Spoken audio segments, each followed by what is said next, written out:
कोई नहीं है जिन बिन घर में, पागल। हाँ मैं पागल हूँ ना, कोई भूत भूत नहीं है।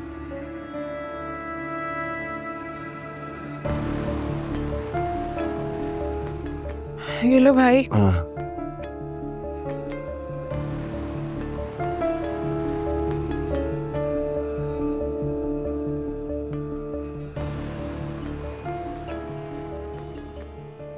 और कोई जगह नहीं मिलती तुझे सफाई करने के लिए? कहीं और कर ले। ये सारी कर रही हूँ, सारी कर रही हूँ, सब्र कर लो थोड़ा। सर पे सवार है भगत।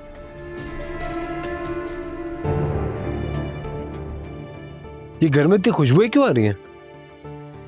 कुछ मेहमान आ रहे हैं। कैसे मेहमान? इमाम साहब तुम्हारी सुपारी देने के लिए किसी को बुला रहे हैं। तुम्हें क्या लगता था तुम उनकी नजरों के सामने उनके होने वाले दामाद को थप्पड़ मारोगे और वो तुम्हारा मुंह देखते रहेंगे? मैं समझा नहीं आप क्या कह रहे हैं। हमारे भाई साहब जब अल्लाह का कलाम पढ़ पढ़ के थक जाते हैं ना, तो फिर कुछ दिनों के लिए काफिर हो जाते हैं। शैतानी अमल करने वाले को काफिर ही कहेंगे ना। पिछले कमरे में काला जादू कर रहे हैं। क्या काला जादू वाकई कोई चीज होती है? होती है भाई, क्यों नहीं होती। और उससे लोगों को नुकसान भी पहुंचाया जा सकता है, यहां तक कि किसी की जान भी ली जा सकती है। लेकिन तुम्हें तो डरने की जरूरत नहीं है ना। तुम तो वैसे मोहब्बत में अपनी जान कुर्बान करने के लिए तैयार हो। हाँ लेकिन चुपचाप तमाशा थोड़ी देखूंगा, मुझे भी तो कुछ करना होगा। तुम्हें अब नमाज शुरू कर देनी चाहिए, क्योंकि अगर अभी भी नहीं पढ़ोगे नमाज तो फिर कुछ कर नहीं सकोगे। 7 दिन है तुम्हारे पास, सिर्फ 7 दिन।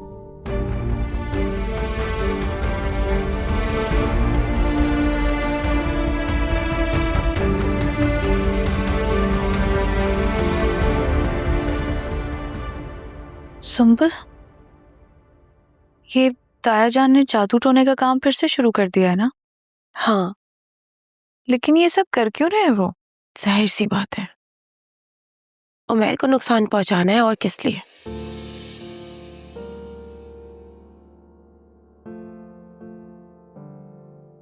तुम क्यों इतनी परेशान हो गई? अरे तो तुमने बात ही ऐसी की है। तुम तो ऐसे चौंक गई तानिया जैसे वो मेरा नहीं तुम्हारा मंगेतर है। मंगेतर वो तुम्हारा ही है, लेकिन मेरे लिए दुश्मनियां मोल रहा है वो लोगों से। मैं भी यही सोच रही हूँ तानिया कि वो तुम्हारी खातिर अपनी जान क्यों मुश्किल में डाल लेता है। इसीलिए क्योंकि तुम मेरी बहन हो। कितना प्यार करता है उमैर मुझसे। सो जाओ ना और फिक्र नहीं करो, जब तक मैं जिंदा हूं उमैर का कोई कुछ नहीं बिगाड़ सकता।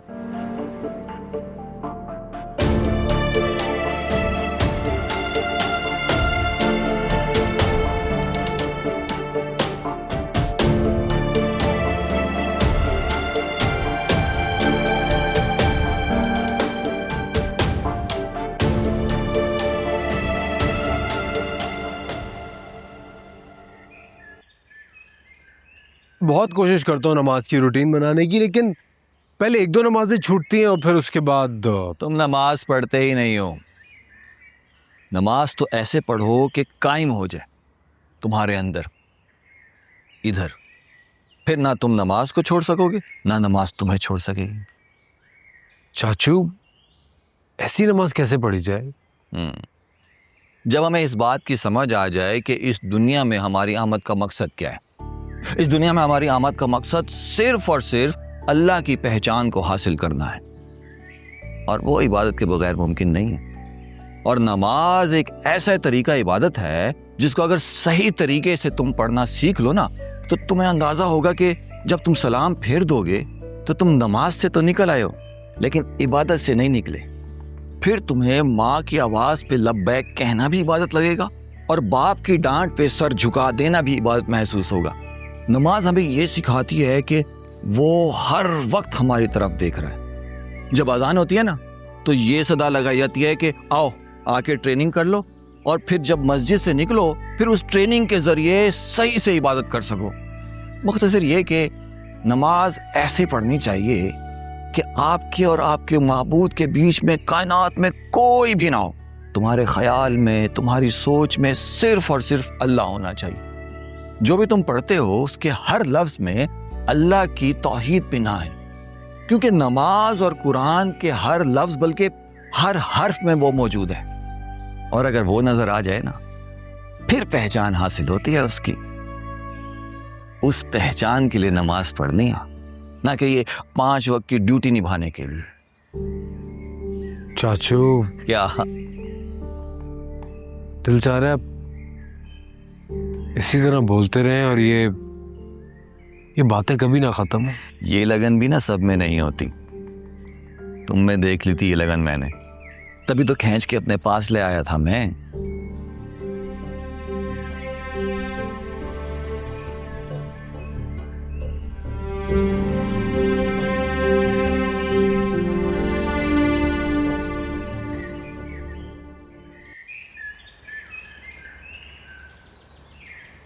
सात दिन में अमल पूरा हो जाएगा।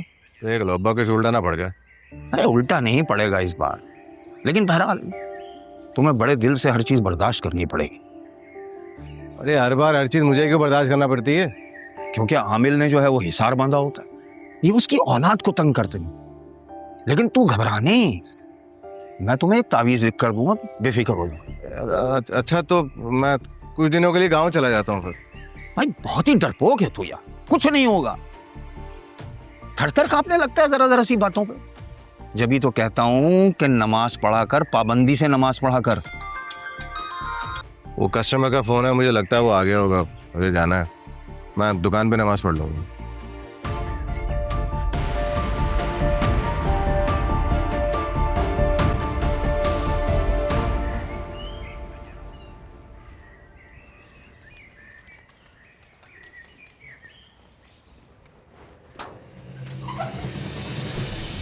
मारूं तेरे मुंह पे एक जोर का।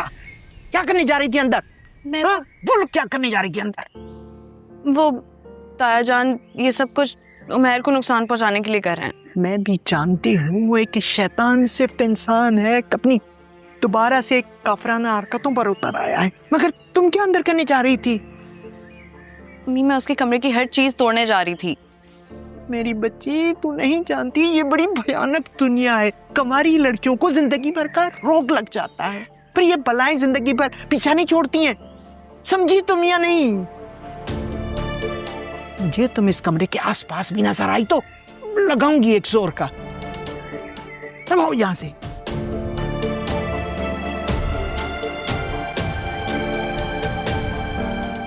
कहां जा रही हो?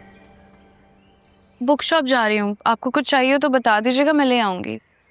वापसी में एक पाव बेसन लेकर आना, शाम की चाय के साथ पकौड़े बना लूंगी। जी।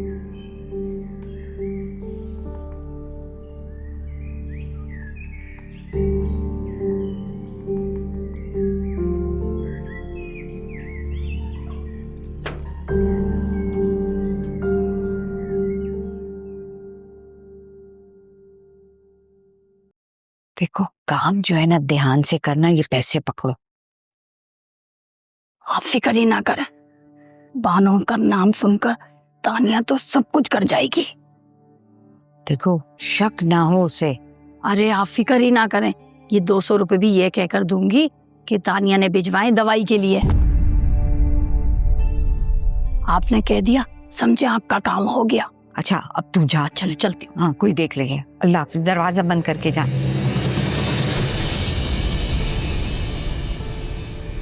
क्या लाल लाल आंखों से घूर रही है मुझे? हाँ घूर नहीं रही, बस एक तपिश है सीने में जो भरकर मेरे चेहरे पर और आंखों में नजर आ रही है आपको। हटो रास्ते से, बतेरे काम पड़े हैं मुझे। सबसे बड़ा तो कर ही दिया आपने। क्या मतलब है? मुझे एक बात बताएं, आपके घर में भी तो एक जवान बेटी है ना ऐज़ा? बानों के साथ ये सब क्यों कर रही हैं आप?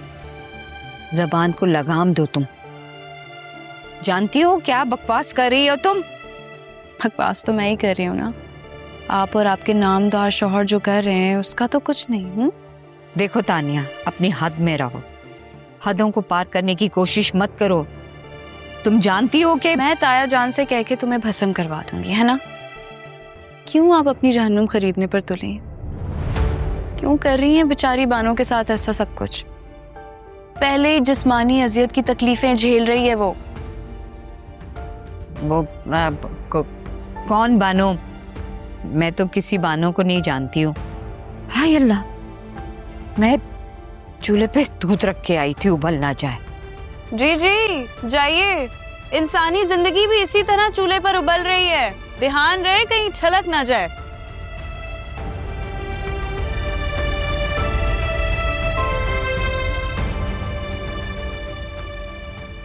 चलती हूँ मैं, बानो की तरफ जा रही हूँ।